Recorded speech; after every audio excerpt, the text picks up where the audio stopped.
Hello, this is Kelly Jones, and this is my reflections on literacy for LITC 7336 Strategies for College Reading and Developmental Education. My initial thoughts about adult literacy. So, upon starting this course, I didn't know exactly what to expect. I've learned on the surface about the level of the staggering numbers associated with adult literacy.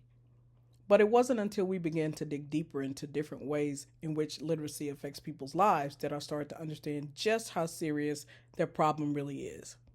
As stated in a post at the beginning of the semester, literacy cannot be overstated under any circumstances because, at its most basic level, it can literally mean the difference between life and the ability to care adequately for oneself and the grim alternative.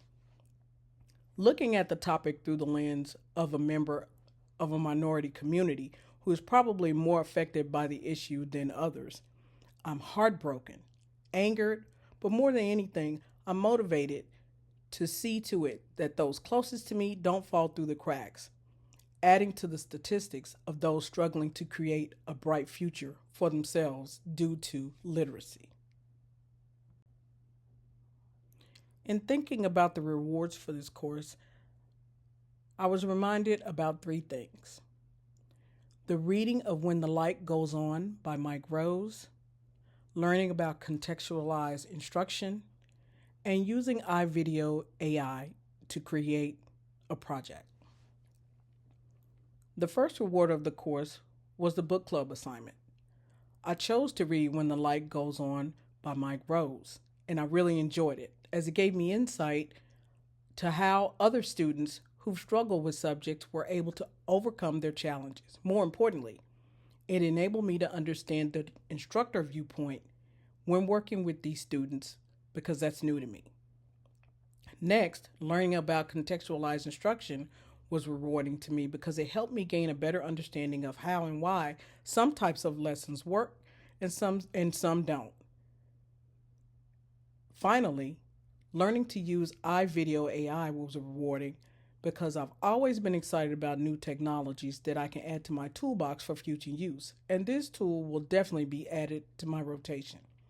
Plus, it allows me to use narration in videos without using my own voice, which I greatly appreciate.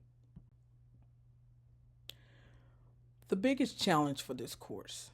Overall, the course didn't really present any extreme difficulties for me.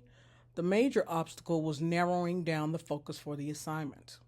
There's so many different aspects of literacy to consider that at times deciding what direction to go in became challenging. For example, in Module 3, when discussing setting up a study about instruction, I found that while I chose contextualized instruction, I would have been just as excited to learn about collaborative learning.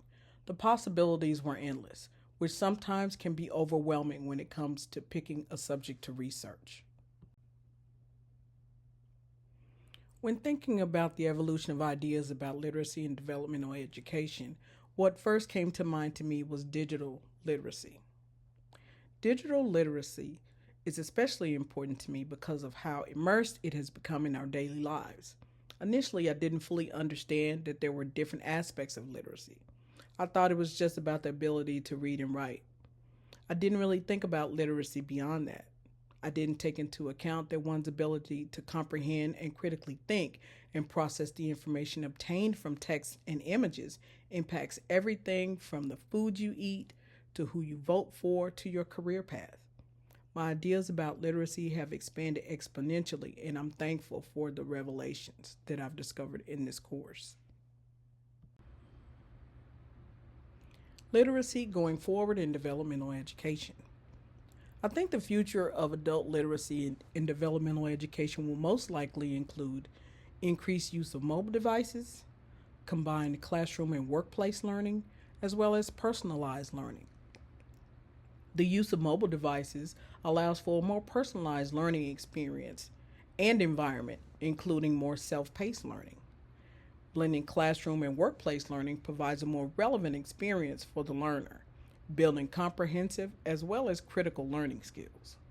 Providing students the opportunity for autonomous learning allows them to create an environment that works best for their learning style, which lessens stress levels, which is more inviting to the learning process. Here are my references for this project, and I would like to take the opportunity to thank Dr. Reed for everything that she's taught us throughout the semester, and I look forward to hopefully taking another course with her in the future. Thank you for your time.